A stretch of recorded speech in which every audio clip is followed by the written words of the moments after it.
O mercado financeiro tem uma espécie de medidor de pulso, quase um sismógrafo para o pânico. Muitos conhecem-no como o índice do medo, mas o seu nome oficial é VIX. Hoje vamos mergulhar a fundo para perceber o que ele realmente mede, como funciona e, mais importante, como não cair nas suas armadilhas. Toda a gente já ouviu esta alcunha, certo? Índice do medo. É um nome com impacto, não há dúvida. Mas o que é que isso quer dizer na prática? O que é que está por detrás de um nome tão dramático? É precisamente isso que vamos descobrir. Bem, formalmente o VIX é o Cboe Volatility Index. E aqui a palavra mais importante de todas, a que temos de reter, é esperada. Este índice não olha para o passado, não quer saber do que já aconteceu. Ele mede o que o mercado, no seu conjunto, antecipa em termos de agitação para os próximos 30 dias. É uma janela para o futuro. E isto leva-nos a uma distinção que é absolutamente crucial. A volatilidade realizada é o espelho retrovisor. Olha para o que os preços já fizeram.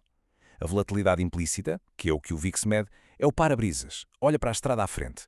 É o consenso do mercado sobre a turbulência que pode estar ao virar da esquina. Ok, vamos então espreitar a sala das máquinas. Como é que se consegue pegar num sentimento tão abstrato, tão humano como o medo e transformá-lo num número frio, concreto e observável a cada segundo? De uma forma muito simplificada, o processo tem 3 passos. Primeiro, a Bolsa Cboe junta os preços de milhares e milhares de contratos de opções do S&P 500. Depois, uma fórmula matemática bastante complexa entra em ação e atribui pesos diferentes a cada um desses contratos. E o resultado é um único número. Esse número é a expectativa de volatilidade do mercado. Mas há um segredo aqui. Nem todas as opções têm o mesmo peso. As opções de venda out of the money, que no fundo funcionam como o apólice de seguro contra uma queda abrupta do mercado, têm um impacto desproporcional. E é exatamente aqui que o medo entra na equação. E esta citação, bem, ela resume tudo na perfeição. Quando os investidores estão assustados, o que é que fazem? Correm a comprar estas apólices de seguro, fazendo o preço delas disparar. A fórmula do VIX foi desenhada precisamente para captar essa subida de preço. É assim que o sentimento, a histeria, se transforma num número. Agora que já percebemos de onde vem o número, vamos analisar a sua característica mais importante, a regra de ouro que define todo o seu comportamento, a reversão à média. A ideia de reversão à média é bastante intuitiva. O que sobe muito, especialmente de forma rápida e extrema, tende a descer de volta para o nível mais normal. E o VIX é talvez o exemplo mais clássico deste princípio em ação. Picos de medo, por mais intensos que sejam, simplesmente não duram para sempre. E a história prova-o vezes sem conta. Basta olhar para os dados. Vemos ali o pico durante a crise financeira de 2008, quando o VIX passou dos 80 pontos. Ou, mais recentemente, o pânico da Covid-19 em março de 2020, que o levou ao seu máximo de sempre, quase 83. O padrão é claro. O VIX dispara em momentos de crise extrema, mas, invariavelmente, acaba por regressar à sua média histórica. Mas qual é o mecanismo por detrás disto? É uma coisa chamada prémio de volatilidade. Em momentos de pânico, as pessoas estão dispostas a pagar um preço exagerado pela proteção, um prémio de medo. O VIX reflete esse preço inflacionado. Assim que a poeira assenta e a calma regressa, esse prémio extra simplesmente evapora-se e o VIX desce com ele.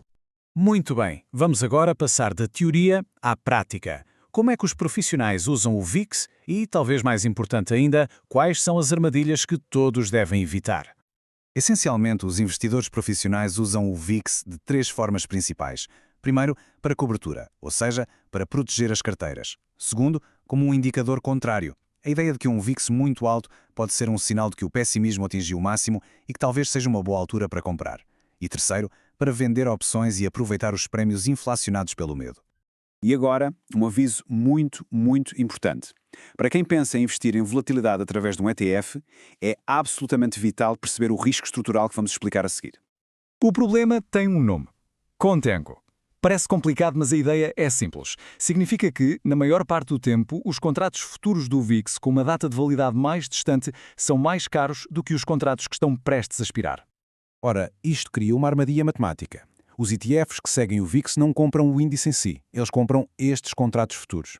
E são forçados a vender constantemente os contratos mais baratos, que estão a expirar, para comprar os contratos futuros que são mais caros. É como tentar subir uma escada rolante que está sempre a descer.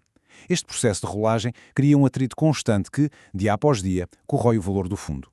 E qual é o resultado? Perdas estruturais que podem facilmente chegar aos 2 dígitos por ano. É preciso que isto fique bem claro. Estes produtos não são investimentos de longo prazo.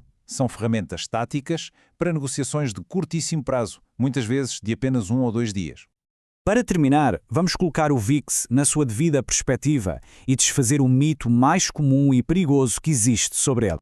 Este é, sem dúvida, o ponto mais importante de todos. O VIX não prevê a direção do mercado. Um VIX alto não significa que o mercado vai cair. Significa apenas que o mercado espera grandes movimentos, uma grande amplitude, seja para cima ou para baixo. Mede a magnitude, não a direção. Portanto, a melhor analogia para o VIX não é uma bola de cristal, mas sim um velocímetro. Ele não nos diz para onde a estrada vai, apenas a que velocidade o carro do mercado está a andar, movido a medo e incerteza. E, já agora, se o VIX é a velocidade, também existe um indicador para a aceleração. Chama-se VVX. E o que é que ele mede? Mede a rapidez com que o próprio VIX está a mudar, ou seja, mede a aceleração ou desaceleração do sentimento do mercado. Se colocarmos tudo em perspectiva, vemos que o VIX é uma ferramenta entre várias. Ele, assim como o VVVIX, baseia-se nos preços das opções, naquilo que os investidores estão dispostos a pagar. Outros indicadores, como o rácio put-call, olham para o volume, para o que os investidores estão efetivamente a negociar. Cada um dá-nos uma peça diferente deste complexo puzzle do sentimento de mercado. Portanto, para resumir, quais são as ideias essenciais a reter? Primeiro, o VIX mede a magnitude do movimento, não a direção. Segundo, a sua tendência natural é revertir para a média. Picos de medo não são eternos. Terceiro, níveis muito altos podem de facto ser um sinal de oportunidade para quem tem coragem. E por último, os ETFs do VIX são ferramentas de curto prazo, extremamente arriscadas, se mantidas por muito tempo. Em última análise, o VIX não é um mapa do tesouro, não nos diz para onde ir, mas é sem dúvida uma bússola valiosíssima para medir a temperatura emocional do mercado. E a pergunta que fica sempre no ar para qualquer investidor é, neste preciso momento, para onde é que essa bússola está a apontar?